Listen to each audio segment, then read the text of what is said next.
সাপেক্ষে ইয়াসিন একটা কিচ্ছা বলি। আচ্ছা বলেন। কিচ্ছাটা হচ্ছে গাড়ি হচ্ছে গাবতলী থেকে যাবে কোথায়? খুলনা। কোন দিক দিয়ে?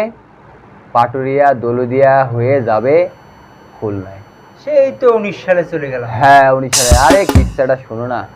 আচ্ছা 19 সালের হোক আর এই 24 সালের হোক মজা সবাই পাবে। হায় হায়। হ্যাঁ তাই যাই হোক, সুপারভাইজার হচ্ছে আমাদেরই এক ভাই, সে সেই টিপটা নিয়ে যাচ্ছেন খুলনার উদ্দেশ্যে রওনা দিল। গাবতলী সুন্দরভাবে যাত্রী তুত্রী বুঝে নিয়ে গাড়ি দিল টান, সুন্দরভাবে সাভার নবীনগর পার হয়ে যায় গাড়ি চলে গেল পাটুরিয়া ঘাটে। পাটুরিয়া ঘাটে যাওয়ার পরে বিশাল জ্যাম। সে কি আর জ্যাম, জ্যামের কথা কি আর বলা যায়, 2-3 ঘন্টা জ্যাম। জ্যামের ভিতরে সুপারভাইজার আর হেল্পার চলে গেল সাইডে। এবার সাইডে যাওয়ার পরে তারা 2 টান দিয়ে চলে এসেছে গাড়িতে। এবার গাড়ি যাই হোক 2-3 ঘন্টা পরে চলে গেল ফেরিতে। এবার যাই হোক ওই সময় একটা রুল ছিল প্রত্যেকটা পরিবহনে, যে পাটুরিয়া বা দৌলতদিয়া ঘাট থেকে চেকাররা যাত্রী দিতে পারবে, টিকিট কেটে যাত্রী দিতে পারবে। এখন যাই হোক ওই পারে তো চেকার রিপোর্ট পাইছে যে গাড়ি ফেরিতে উঠে গেছে। এবার যাই হোক সে 5-7টা টিকিট কেটে বসে আছে। এবার যাত্রীরা বারবার জিজ্ঞেস করতেছে, এ ভাই গাড়ি কই, গাড়ি কই, গাড়ি কই। এবার তার তো গাড়ির জানানো লাগবে। এবার সুপারভাইজার ফোন দিয়েছে বারবার। এখন সুপারভাইজার তো ফেরির উপরে যে আবার খাইছে। এবার খাওয়ার পরে সুপারভাইজার আর কিছু সহেই দেয় না, পুরো ভ্যাল হয়ে গেছে গা। এবার ভ্যাল হয়ে যাওয়ার পরে যাই হোক নিজের একটু কন্ট্রোলে রাখতে হবে, চুপ করে বনারে বসে দিছে।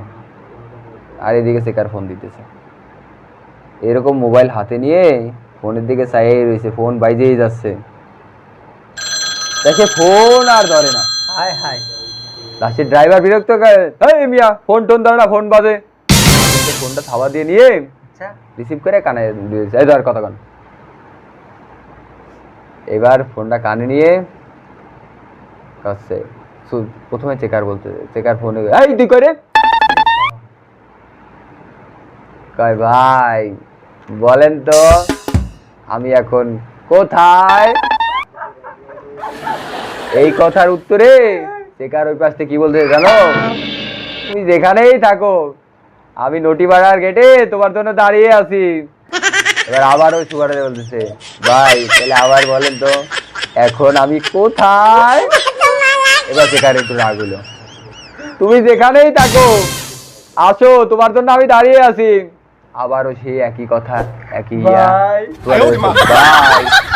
এবার আরেকবার বলেন তো আমি কোথায়? তুই যেখানেই থাক তোর একটা খবর আছে, তোরে বলে দেবো। তুই এটাই ভোগ দিল।